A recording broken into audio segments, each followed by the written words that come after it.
तुमचं मत काय हे ज्ञानदाला म्हणायचं होतं की तुमचं मत काय आहे. स्वागत आहे सरकारचं. आमचं सरकारचं स्वागतच आहे. पण सरकारने त्या भाटे आयोगाचं ऐकावं. विनाकारण पैसा खर्च करू नये. ते भाटे आयोगाने ते दिलेलं आहे यांना शिफारसी त्या लागू कराव्या शिफारसी. आणि ते भाटे आयोग तेवढंच कारण याला ती स्क्रिप्ट दिलेली होती हे बोलायचं आणि तो तेच बोलत होता.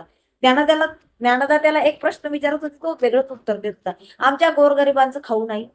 बऱ्याच जाती त्याच्यामध्ये खाऊन खाऊन फुगल्या तरी त्या त्याच्यातच आहे. त्यांना बाहेर काढावं आणि ज्या जातींना फायदा होईल त्या जाती त्याच्यात टाकाव्या. आणि 1900 किती सांगितलं त्याने काय बाई सांगितलंय काहीतरी 1931 मध्ये इंग्रजांनी म्हटलं जनगणना केली होती बघा. 1931 मध्ये इंग्रजांनी जनगणना केली होती. त्याच जनगणनेवर सगळं काही आरक्षण चालू आहे. त्याच्यानंतर जनगणना झालेली नाही असं त्याचं म्हणणं आहे. जरांगेंचं 1931 ला इंग्रजांनी जनगणना केली होती त्याच्यावर जनगणनाच झालेली नाही असं त्या महाभागाचं म्हणणं आहे. मला काय म्हणायचंय आणि लोक त्याच्या पुढे ठेवावे. मला सांगा ना या पत्रकारांना सुद्धा माझा प्रश्न आहे. या न्यूज चॅनल वाल्यांनाही माझा प्रश्न आहे की तुम्ही एरवी ज्या वेळेला तुमचं डिबेट असतं त्यावेळेला डिबेटमध्ये तुम्ही कसे माजी जे हे असतात जज असतात न्यायमूर्ती असतात त्यांना घेता, तज्ज्ञांना घेता, मराठा आरक्षण अभ्यासकांना घेता. पण याला प्रश्न विचारताना का बरं तुम्ही हा एकटाच असतो सांगा ना. या एकट्यालाच का घेता. अरे त्याला काही माहितीच नाही. आरक्षणातला पण माहिती नाही. त्याला केळं माहिती नाही. कळलं का. त्यांना लेकरं बाळ आमचं नुकसान आमचं ताट आमच्या घशातलं ओढलं ह्याच्या पलीकडे त्याला काही येत नाही. काही येत नाही. आज ज्ञानदालाही कळलं असेल की ती प्रश्न काय विचारते हा उत्तर काय देतोय. ती प्रश्न काय विचारते हा उत्तर काय देतोय. फार मोठं नुकसान मराठ्यांचं झालेलं आहे. फार मोठं नुकसान झालेलं आहे मराठ्यांचं. विचित्रपणा याने केलेला आहे आणि फार फार सांगू काय उत्तर देत होता काय देत होता. जे तुम्ही आता तुम्ही जी जनगणना करणार आहे त्याच्यामध्ये सगळी लोक घ्या. कोणची लोक घ्या सगळी. सगळ्या जाती धर्माची लोक घ्या म्हणजे एक खोटा बोलला तरी दुसरा बोलला नाही पाहिजे. कुठेतरी लागतंय का काही. विचित्र विचित्र प्रकार आहे तो. पण आज तो भुकलाच. अक्षय तृतीयेचा भुकलाच असं. पण 29 तारखेला 3 महिने जर नाही ना म्हणजे काय 3 महिन्यानंतर बरोबर स्थानिक स्वराज्य संस्थेच्या निवडणुका आहेत. आणि मग ते आतापासून तुंतुन वाजवत ठेवायचं म्हणजे मराठ्यांना कुठेतरी. पण मराठी आता सुज्ञ झालेले आहेत. मराठी समंजस झालेले आहेत. त्याच्या कुठल्याही भूलथापांना मराठी बळी पडणार नाही हे तेवढंच सत्य. दुसरा महत्वाचा मुद्दा म्हणजे आज मी त्याची थोडीशी मुलाखत बघितली आणि फार हसायला होतं त्या मुलाखतीमध्ये. बांटिया बरं का लक्षात घ्या. वाटल्यास तुम्ही गुगलला सर्च करा. मला जर काही गोष्टी माहिती नसतील ना तर मी गुगलला सर्च करत असते म्हणजे गुगल आपल्याला सगळं सांगते. बांटिया आयोग म्हणून या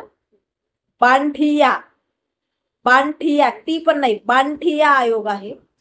आणि त्या आयोगाने काहीतरी जातीनिहाय जनगणनेचं काम त्यांच्याकडे दिलं तर त्यांचा अहवाल त्यांनी सरकारला दिलेला आहे असं कळलं. लवकरच ऑगस्ट मध्ये 29 ऑगस्टला मुंबईमध्ये जाम करून टाकणार. सगळी पार आझाद मैदान पार जितके मैदान असतील तेवढ्या सगळ्या मैदानांवर योद्ध्याची लोक उपोषणाला बसणार. सगळ्या मैदानांवर बसणार. त्याची दक्षता घ्या मुंबईच्या लोकांनी. आणि आजच त्याला ते जाहीर करावं लागलं म्हणजे आज मुहूर्त होता का अक्षय तृतीयेचा असेल. काय काय केलं ते 2 वर्षापासून त्याचं म्हणणं आहे की ते त्या शिफारसी लागू करा. सगळ्यात महत्वाचं याचं म्हणणं काय माहिती का म्हणजे ते आहे कुठला आयोग बांठिया आयोग आहे. हा म्हणतो भाटे आयोग, भाटे आयोग. अरे भाटे नाही रे, पांठिया, ब बदकाचा ब, पांठिया आयोग आहे तो. आणि त्या आयोगाने काय परिस्थिती आहेत असं म्हणलं तर ते लागू करावे. असं कसं काही पण करणार आहे? मला सांगा बरं. नाही होऊ शकत आहे ना असं. आता सरकारने जर म्हटलं, केंद्र सरकारने की जातीनिहाय जनगणना करतो, त्याच्यावर बाकी जनता सुज्ञ आहे त्यांच्या लक्षात आलेलंच आहे.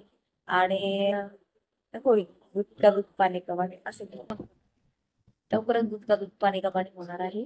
आणि आमचं आम्ही स्वागतच करतो. पण सरकारने जनतेचा पैसा खर्च करू नये. आणि काय गरज नाहीये आयोग लागू करायची पुन्हा. आणि काय गरज नाहीये पुन्हा जनगणना करायची. घाटी आयोगाने जे काय दिलंय ना अहवाल तो लागू करावा, शिफारसी लागू करावा. शिफारसी कळत कोणाला काय ज्ञानदाला पण नसेल कळत कदाचित.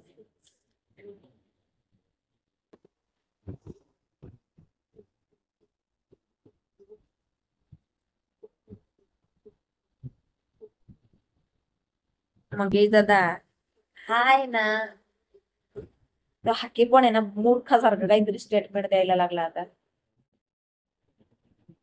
कोण केले अहो कुणाला? जे आहेत त्यांनाच मिळतायत नोंदी, लांबचं कशाला? त्यांचाच गंगाधर काळकुटेची कालची पोस्ट आहे की मला मला अजून कुणबी दाखला मिळाला नाही, माझी कुणाची कुणबी नोंद सापडली नाही. हे गंगाधर काळकुटेचं स्टेटमेंट आहे.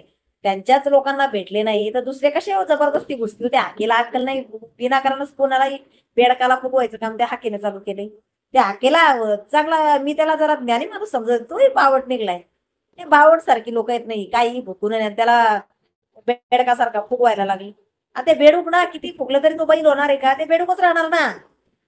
आहे तुम्ही लोक महत्व द्यायला लागले त्याला. म्हणजे त्याने जे काही नाटक केलं, त्याने जे काही थोतांड केलंय ते सत्यात उतरवलं असं तुमचं म्हणणं आहे. हाके कशाला विनाकारण भांडणं लावताय मराठा ओबीसी मध्ये? काय गरज आहे का? जे खरं आहे ते मांडा, विनाकारण खोटं काहीही पसरवायचं काय अर्थ नाही याला. मीडियावाल्यांना काय ब्रेकिंग पाहिजेतच आहे, त्यांची चॅनल चालली पाहिजेत ना. तर अशा पद्धतीमध्ये यांचं झालंय जे काय ते. तर बघा आता होतं काय ते. आता पुरण याला 15-20 दिवस हा विषय. मी यावंच करेन, मी त्यावंच करेन, आणि मी हे हुन हा बघा आता काय. बाकी जनता सुज्ञ आहे, जनतेला कळतं काय खरं काय खोटं. आणि सरकारचं स्वागतच आहे. करते हा निर्णय कसं स्वागत. जातीने हाय जनगणना आखावी आणि सर्वच जातींना त्याचा लाभ व्हावा. ज्या ज्या सवलती त्यांना आहे त्या त्यांना व्हावा, अशी गरीब जनतेची अपेक्षा आहे. बाकी याची अपेक्षा काय आहे हे आम्हाला नाही माहिती.